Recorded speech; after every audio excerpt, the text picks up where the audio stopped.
Hai, Rena di sini. Sebelum Rena memulai bercerita, jika kalian suka dengan channel ini, tolong diklik like dan subscribe-nya. Kali ini, Rena akan bercerita yang berjudul Cahaya dalam Kegelapan. Raka adalah seorang anak laki-laki yang tumbuh di lingkungan keluarga yang tidak harmonis. Pertengkaran demi pertengkaran terdengar hampir setiap hari. Ketika Raka duduk di bangku SD, keluarganya masih baik-baik saja. Semua berubah drastis sejak ayahnya tidak bekerja dan menjadi sangat emosional. Orang tuanya sering terlibat dalam pertengkaran hebat, berteriak satu sama lain.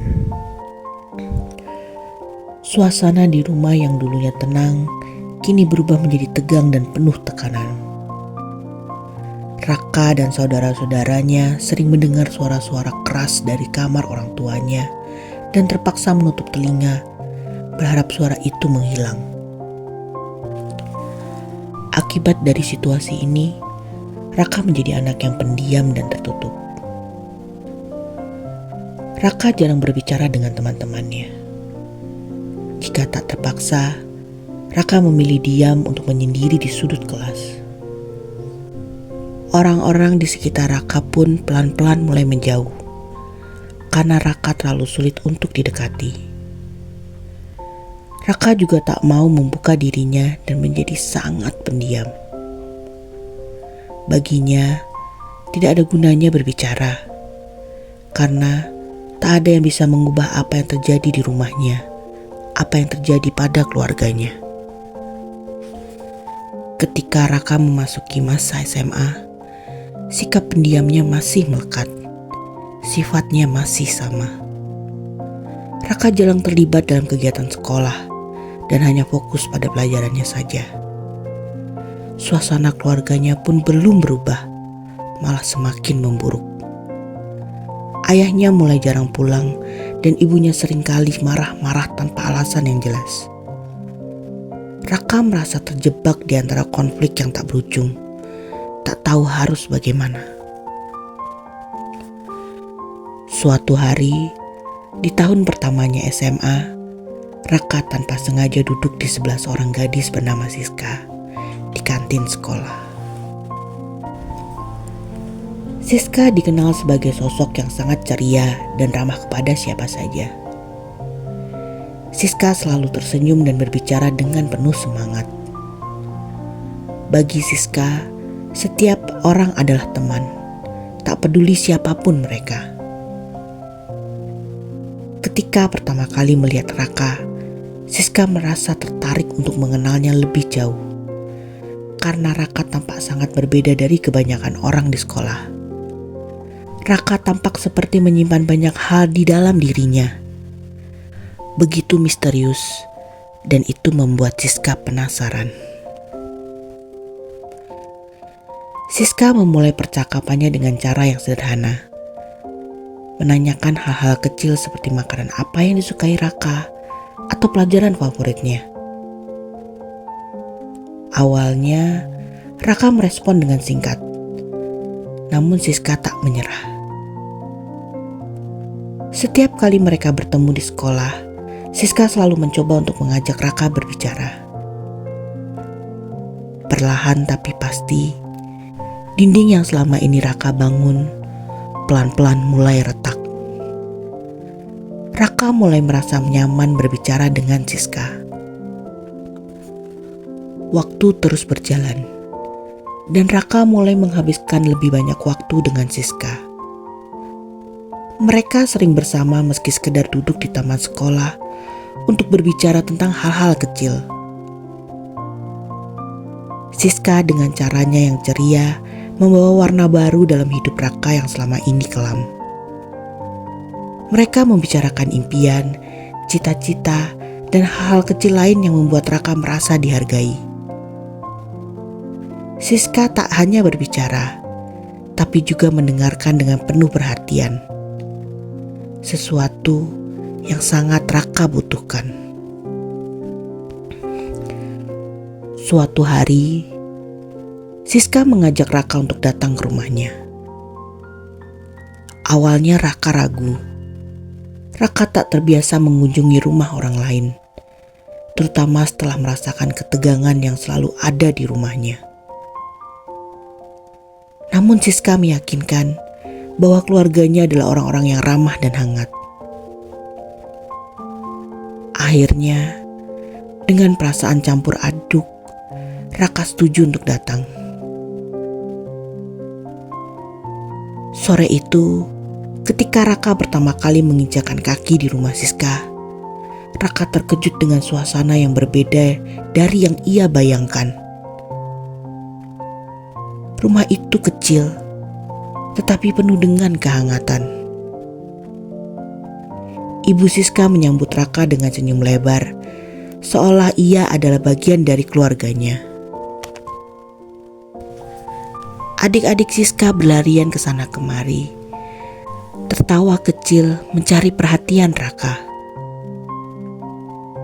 Ayah Siska juga ramah, bertanya tentang sekolah dan memberikan saran-saran yang bijak. Mereka makan malam bersama, bercanda dan tertawa. Sesuatu yang asing bagi Raka. Tawa keluarga yang tulus dan penuh kasih sayang. Setelah hari itu, Raka semakin sering diundang kembali ke rumah Siska. Keluarganya selalu menyambut Raka dengan tangan terbuka. Setiap kali Raka datang, Raka merasa kebahagiaan yang selama ini tak pernah ia rasakan di rumahnya sendiri.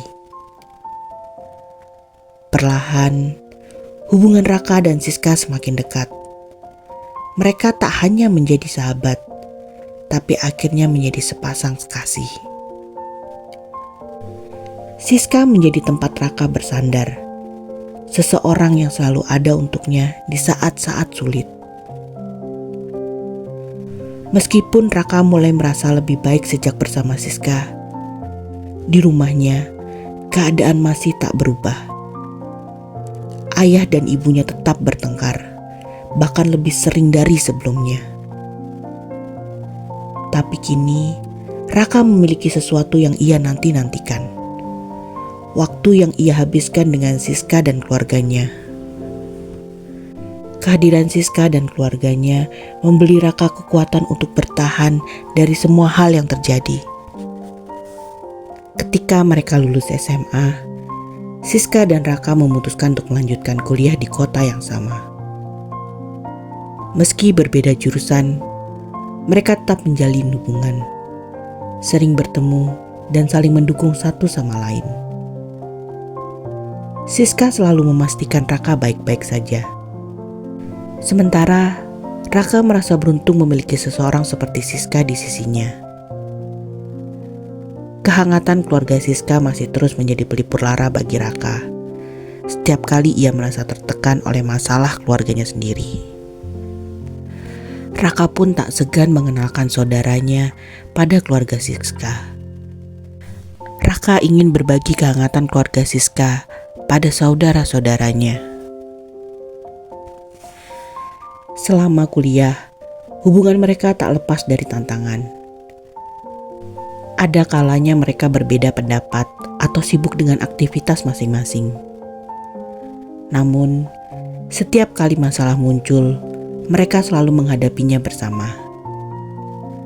Siska dengan sifatnya yang terbuka dan penuh cinta selalu mencari cara untuk memperbaiki hubungan mereka. Sementara itu, Raka yang dulunya tertutup kini belajar untuk lebih terbuka tentang perasaannya.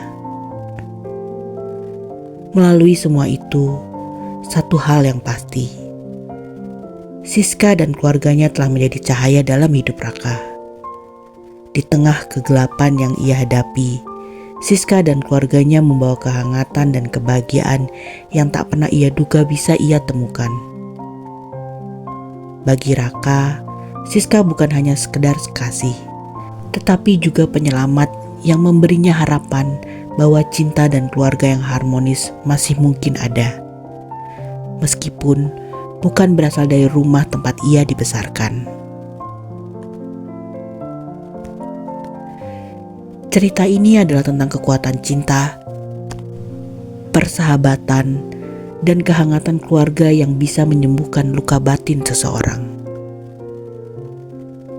Cerita ini juga menunjukkan bahwa meskipun seseorang mungkin berasal dari latar belakang yang sulit atau penuh masalah, dukungan dari orang lain, baik itu sahabat, kekasih, atau keluarga, dapat membantu mereka menemukan kembali makna kebahagiaan dan rasa dihargai. Hubungan yang sehat dan hangat memiliki kekuatan untuk memperbaiki luka emosional dan memberikan seseorang ruang untuk berkembang, berubah, dan melihat dunia dari perspektif yang lebih positif. Keluarga tak harus selalu berasal dari darah, tetapi bisa dari orang-orang yang memberi cinta, dukungan, dan penerimaan yang tulus. Terima kasih untuk yang sudah mendengarkan cerita Rena kali ini. Sampai jumpa di cerita berikutnya. Bye.